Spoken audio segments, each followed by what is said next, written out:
नमस्कार मंडळी. हे ठिकाण आहे आपल्या बदलापूरमधील जुवेली या गावामधलं. खरं तर हा एक आश्रम आहे आणि त्या आश्रमाचे सर्व आहेत ते मौनी बाबा, यांना बाबाजी सुद्धा म्हणतात. बाबाजींनी गेल्या 12 वर्षांपेक्षा जास्त काळ मौन धारण केलेले आहे. त्यांनी कित्येकदा नर्मदा परिक्रमा सुद्धा केलेली आहे. त्यांना मानणारा खूप मोठा वर्ग आहे. आजूबाजूच्या परिसरातले लहान थोर सर्व लोक इथे या आश्रमामध्ये येत असतात. दत्त जयंतीचा हा उत्सव खूप मोठ्या प्रमाणात इथे साजरा केला जातो. तसेच दर महिन्याला पौर्णिमेच्या निमित्ताने इथे कार्यक्रम होत असतात.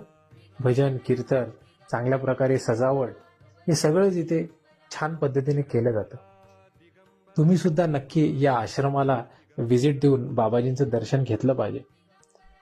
नक्कीच तुम्हाला हे ठिकाण आवडेल आणि तुम्हाला मनःशांती मिळाल्याशिवाय राहणार नाही. तर आवर्जून या ठिकाणाला तुम्ही भेट द्या. धन्यवाद.